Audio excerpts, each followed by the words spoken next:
Hey there, it's Julie Hutchison here from Think, Be, Do Leadership. And today it is day 15 of the Team on Fire series of lives that we're doing. And today I want to talk about just three things.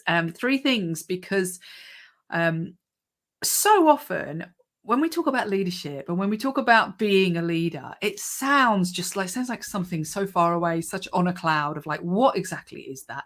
How do I do that? Or I don't feel like a leader. And if you've got people in your business, it might be you, but it might also be people in your business that you need to step up.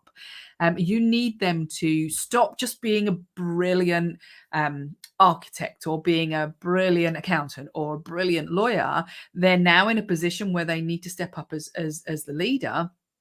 And you need them to do that because it's your business you want to grow, or you're maybe managing partner or you're managing director, and you want them to be able to do things so that you can step back and you can go on holidays and you can trust them to be able to manage the business in your absence, and even while you are there, so that you can grow the things you want to grow and be more strategic while they do. And the thing is, I think that what we need to realize is that often people are promoted not because they are naturally a good leader, not because they are going to be a good leader without any help. It's just because they were good at what they did. And therefore, what happens is we put them in these positions where they're overwhelmed, they're struggling, they don't really know how to be who they need to be. And the effects is that it's kind of like a chaos around them because they're not really being the leader they need to be.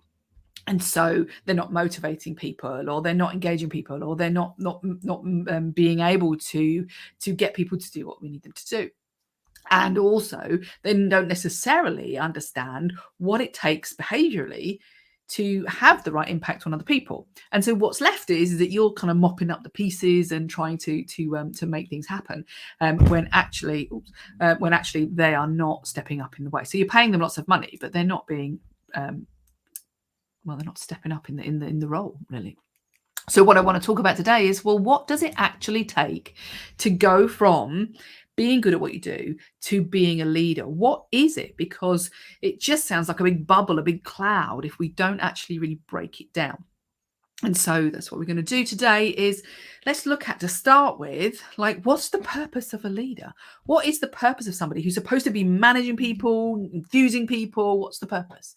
Well, the purpose of somebody who is in a leadership position is not to be all seeing, all dancing, all clever, is to help the team perform better, because we want to produce something, we want to deliver a service, and let's just say we want to deliver more, produce better.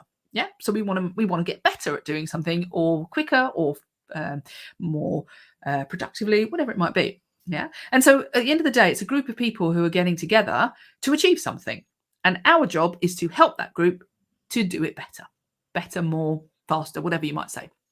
Okay, so as a leader, really, this is nothing to do with who we are. It's how we show up to help other people to be able to perform. Yeah, whether that's collectively or individually or both. Make sense? That's all we need to do. We need to inspire people. We need to make them want to. And the problem is that often, let's just break it down to three things. Okay, often people, when we're trying to motivate them to do the thing or get them to do the thing, there's three things that happen. Is either that they can't do it. This is when it goes wrong. Either they can't do it, or they won't do it because they don't want to, or they just don't do it because they want to do something else, because they don't really want to do what we want them to do. Okay, so what's that all about then? Well, then when they can't do it, it's because they don't have the skill, the capability, or the confidence to be able to do it. So unless we give them that skill and capability, then they're not going to be enabled to do it. So they don't have that confidence, and we need to give them capability and confidence. Well, what do we mean by won't do? Well, let's look at this. You know what it's like when you've got somebody in your team that you don't want to work with, and that's where you basically don't want to do what they want you to do because you don't like them, or you don't want to be around them. They don't have a nice impact on you. So this is about won't do. Is I don't want to do it for you. And then there's don't do. Don't do What do you mean by that? Well, it's because I want to do something else, because I don't believe that's the right thing to do, because I haven't bought into what you're trying to achieve. I haven't bought into that. Say hi if you're listening live, by the way. Hi, Katie. And so we're talking here that they don't want to do it anyway. So they're not on your wavelength, or they're not on your bus, let's say. And what we need to do is we need people to be, to stop thinking, oh, well, I'll do something else. We want them to be excited for what we need them to do. So we need to get them excited and committed. You see my dog rolling around. That's my other dog. It's my mum's dog. That's why I look like I've been dragged for a hedge backwards today, because there's another dog in the house.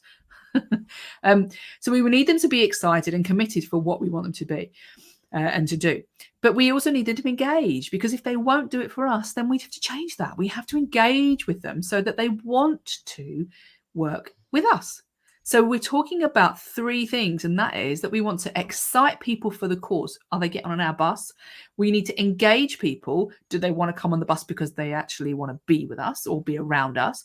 And we need to enable people, to give them the confidence to make good decisions in the direction that we know we're already going. Yeah. So we need to give them the skill and the confidence to do it. It's just 3 things. And yes, you might say, Julie, how on earth do I do that?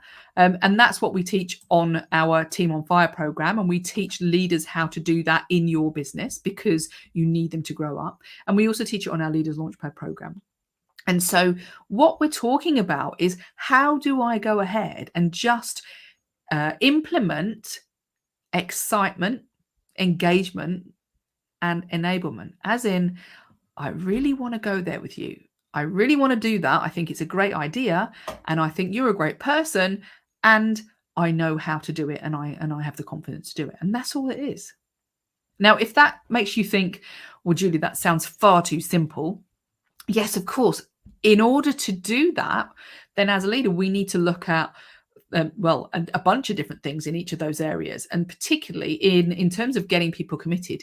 Well, for a start, if they don't know where they're going, well, they aren't going to be able to commit to coming with us. So we've got to make sure that they understand and they want to come with us, because we've communicated it with them. We've told them what we're talking about. And obviously, to tell people about it, we've got to get clear ourselves about what is it we're trying to achieve. So we work that backwards. In terms of engagement, if we want people to engage and be collaborative with us, well, we've got to influence them in a positive way. We've got to connect with them. We've got to find out who they are, and we've got to find out who we are, and understand how do we work together? How do we understand each other and collaborate and respect each other and respect each other's skills, so that we can utilize each other's skills and not keep fighting all the time? Yeah.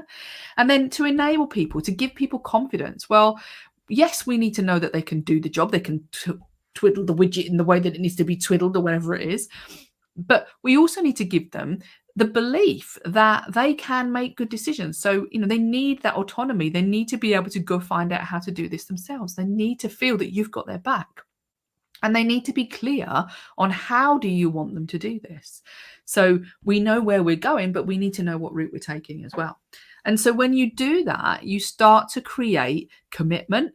You create collaboration, because people want to be in the room with you and the rest of the team. And you create the confidence to go ahead and try stuff out, to take the lead, to move on. It's really, really important that you think about those 3 things. And if you were to think about those 3 things in your business, do the leaders in your business have those strengths? Do they understand that? And if they don't, then we need to instill that in them, so that they can then start looking at the impact they're having on people around them. And maybe that's why you are still too busy doing too much and covering for those people who need to step up as leaders, so that we can get the team performance engine in your business. So if you would like some help in doing that, then give me a shout. Message me, and I will get to all the details for you, so that you can have a conversation with me about what's going on in your business. How can we make it better? How can we increase the capability in your team to lead? So have a wonderful day. That's it for me today. And we've got the 16th tomorrow. So we've got another day of Team on Fire. And I think what we're going to do is we're going to look again at this. I can't take a day off because I don't trust my team.